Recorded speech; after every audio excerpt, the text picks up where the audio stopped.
আমাদের সংবিধান আমাদের যে ৬টা মৌলিক অধিকার দিয়েছে তার মধ্যে একটা হলো স্বাধীনতার অধিকার। সংবিধানের ১৯ থেকে ২২ নম্বর ধারায় এই স্বাধীনতার অধিকার নিয়ে আলোচনা করা হয়েছে। আজকের ক্লাসে আমরা দেখব ১৯ নম্বর ধারা আমাদেরকে কি কি অধিকার দেয়। এই ১৯ নম্বর ধারাকে পার্ট 3 এর ব্যাকবোন বলা হয় এবং ১৯ নম্বর ধারার সাবক্লজ 1 এ আমাদেরকে মোট ৬টা অধিকার দেওয়া হয় এবং সাবক্লজ 2 থেকে 6 এ রাষ্ট্রকে ক্ষমতা দেওয়া হয় রিজনেবল রেস্ট্রিকশনস তৈরি করা, যাতে আর্টিকেল 19 এর অপব্যবহার না হয়। প্রথমে আমরা দেখে নিই আর্টিকেল 19 এ আমাদেরকে কি কি অধিকার দেওয়া হচ্ছে। প্রথম বলছে right to freedom of speech and expression, right to assemble peaceably without arms, right to form association or unions or cooperative societies, right to move freely throughout the territory of India, right to reside and settle any part of the territory of India, আর right to practice any profession or to carry any occupation, trade or business। যদিও আমাদের মূল সংবিধানে article 19 এ মোট 7টা অধিকার ছিল, এই 7 নম্বর অধিকারটা ছিল হচ্ছে প্রপার্টি রাইট। যদিও সেটা এখন আর মৌলিক অধিকারের অন্তর্ভুক্ত নেই, এটা 1978 সালে 44তম সংবিধান সংশোধনের মধ্য দিয়ে মৌলিক অধিকারের অংশ থেকে সরিয়ে আর্টিকেল 300 এর অন্তর্ভুক্ত করা হয়েছে। Article 19(1)(a freedom of speech and এক্সপ্রেশনের কথা বলে। Freedom of speech and expression বলতে বোঝায় যে আমি কি বলতে চাইছি, আমি কি ভাবনা চিন্তা করছি, এবং শুধু বলা বা ভাবনা চিন্তা নয়, তার সাথে রাইটিং, প্রিন্টিং, পেন্টিং, আমি কোনো মুভি তৈরি করছি, আমি সোশ্যাল মিডিয়াতে কিছু লেখালেখি করছি, বা আমি কোনো কার্টুন তৈরি করছি, এই সব কিছুই কিন্তু আর্টিকেল 19(1) এর আন্ডারে কভার হয়। এবং আমাদের সংবিধান কিন্তু আলাদা করে ফ্রিডম অফ প্রেসের কথা বলে না, এই ফ্রিডম অফ প্রেসও কিন্তু আর্টিকেল 19(1) এর আন্ডারে কভার হয়। এছাড়া আর্টিকেল 19(1)(a) তে আর কি কি আছে? ফ্রিডম অফ প্রেসের কথা তো বললাম, তার সাথে নিজের মতামত বা দৃষ্টিভঙ্গির সাথে সাথে অন্যের মতামত বা দৃষ্টিভঙ্গি প্রকাশ করা, আচ্ছা, চুপ করে থাকার স্বাধীনতা, গভর্নমেন্ট অ্যাক্টিভিটিস জানতে চাওয়ার স্বাধীনতা, গভর্নমেন্ট আমি কি টেলিফোনে কথা বলছি সেই টেলিফোনকে যাতে ট্যাপ করতে না পারে সেই অধিকার, এবং ইলেকট্রনিক মিডিয়াতে কি প্রচার করতে চাইছি, টেলিকাস্ট করতে চাইছি, এইরকম মোট 10টা বিষয় আর্টিকেল 19(1) এর আন্ডারে কভার হয়। তবে আর্টিকেল 19(1) এরও রিজনেবল রেস্ট্রিকশন আছে। সেই রেস্ট্রিকশনটা কোন কোন গ্রাউন্ডে করা যায় না, যখন পাবলিক অর্ডার রক্ষা করার প্রয়োজন হয় অথবা কোনো রকম ভাবে অন্যের অধিকার রক্ষার প্রয়োজন হয়, তখন রাষ্ট্র আর্টিকেল 19(1) এর জন্য রিজনেবল রেস্ট্রিকশন তৈরি করতে পারে। আর্টিকেল 19(1)(b ফ্রিডম অফ অ্যাসেম্বলির কথা বলে, অর্থাৎ আর্টিকেল 19(1)(b আমাদেরকে জমায়েত, ধর্ণা, মিছিল, শান্তিপূর্ণ প্রতিবাদ এই সমস্ত অধিকার দেয়। এই সমস্ত অধিকারগুলো ফ্রিডম অফ অ্যাসেম্বলিতে ইনক্লুডেড এবং এগুলো আমার ফান্ডামেন্টাল রাইট। কিন্তু আমি ধর্ণা, মিছিল, শান্তিপূর্ণ প্রতিবাদ এগুলো করতে পারলেও হরতাল বা স্ট্রাইক কিন্তু আমার ফান্ডামেন্টাল রাইটসের মধ্যে পড়ে না।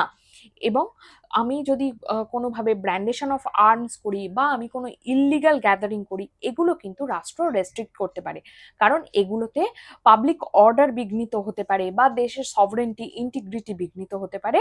এই সমস্ত কারণে রাষ্ট্র কিন্তু ফ্রিডম অফ অ্যাসেম্বলির ওপরে রিজনেবল রেস্ট্রিকশন জারি করতে পারে। আর্টিকেল 19(c ফ্রিডম অফ অ্যাসোসিয়েশনের কথা বলে, অর্থাৎ আমরা কোনো গ্রুপ, কোনো কোম্পানি, রাজনৈতিক দল, ইউনিয়ন, কোঅপারেটিভ সোসাইটিস এগুলো তৈরি করতে পারি, এগুলো আমাদের ফান্ডামেন্টাল রাইটস এর মধ্যে পড়ে। যদিও কোঅপারেটিভ সোসাইটিস এই শব্দটা কিন্তু মূল সংবিধানে ছিল না, এটা 97তম সংবিধান সংশোধনের মধ্য দিয়ে সংবিধানভুক্ত করা হয়েছে। এবং এই যে আমাদের সংবিধান আমাদেরকে গ্রুপ বা ইউনিয়ন বা সংগঠন তৈরি করার অধিকার দিচ্ছে, তার মানে এই নয় আমি কোনো একটা ইললিগাল অর্গানাইজেশন তৈরি করে নিলাম বা আমি একটা কোনো টেররিস্ট গ্রুপ তৈরি করে নিলাম। এগুলো কিন্তু আনলফুল অ্যাক্টিভিটিস, এগুলো কিন্তু আমরা করতে পারি না।